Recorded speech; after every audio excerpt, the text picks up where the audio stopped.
It started with a few missing eggs. I thought maybe my hens were laying less, until I caught my HOA board member, Linda, inside my coop. She said she was gathering evidence. What she didn't know, I was about to turn one egg into the thing that cracked her entire scheme wide open. When I moved to Maplewood Heights, I expected peace, curb appeal, and the occasional passive-aggressive Christmas light competition, not a full-blown war over backyard chickens. But that's exactly what happened. It started as a dream, a cozy home with space for a few hens, just enough to collect fresh eggs for weekend breakfasts, and maybe reconnect with something real, in a neighborhood of lawn edging and silent dog walkers. So I built a small, legal, well-maintained chicken coop. My hens, Henrietta, Ruby, and their two fluffball sisters settled in fast. The eggs were warm, perfect, and frankly, better than anything store-bought. But one week in, I noticed something strange. The nesting boxes were emptier than they should have been. At first, I blamed myself. Maybe I was miscounting. Maybe the hens were still adjusting. Then one morning, my neighbor Jason came over, lowering his voice like he was leaking national secrets. "Dude, I saw Linda in your backyard. She was walking out of your coop with eggs in her hand." Linda. The name was enough to kill any appetite. Linda Marshall, the HOA board's self-appointed queen of code enforcement. She once fined someone for having a non-regulation Halloween wreath.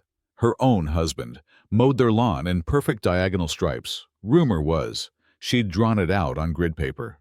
She was the kind of person who weaponized bylaws the way others use pepper spray, but stealing eggs that felt beneath even her. I decided to wait, to verify. Maybe Jason saw wrong. Maybe it was a one-time thing. Until 2 mornings later, I caught her. I stepped out early, coffee in hand, and there she was inside my chicken coop, gently lifting Henrietta from a nesting box. "Linda," I barked. She didn't flinch. "I'm gathering evidence," she said, holding up a laminated notice of violation like it was a badge. "Your chickens are in breach of HOA guidelines. Expect fines." She strutted off with 3 of my eggs in hand. I stood there stunned, the smell of straw and betrayal heavy in the air. That evening, I pulled out the HOA handbook. I read it 3 times. Guess what? There was no rule against chickens. So I did what any rational, responsible adult would do. I plotted revenge. Not the kind that ends in lawsuits or shouting matches. The clever kind. I visited a local craft store, bought hollow ceramic eggs, and filled them with bright, washable dye. Not just blue, but electric blue. The kind of shade you could see from space. I placed the trap eggs in the nesting boxes alongside the real ones. Then I waited. And oh, was it worth it? The next morning, I heard it. A blood-curdling shriek. I rushed outside with my phone. Camera rolling. There was Linda, in her perfect pastel sweatsuit, now dripping in neon blue dye.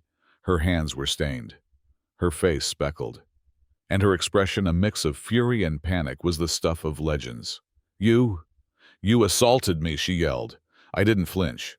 You trespassed and stole my property. On camera." Her eyes widened as I pointed to the security camera mounted above the coop. She stammered something about police and legal consequences before stomping off, leaving behind blue footprints on the sidewalk. But Linda wasn't done. 2 days later, I got a notice in my mailbox. An emergency HOA meeting had been scheduled to discuss resident safety concerns. She was coming for me, publicly. Perfect. The night of the meeting, I arrived early. The room was packed. Neighbors filled every seat. Whispers flying. Linda took the floor like she was announcing a hurricane. "This resident has displayed aggression, violated community harmony, and endangered board members." She pulled out pictures of my Wi-Fi name. Yes, I had renamed it to Henhouse Rules and started a slideshow titled Disruptive Behavior and Property Misuse. I waited.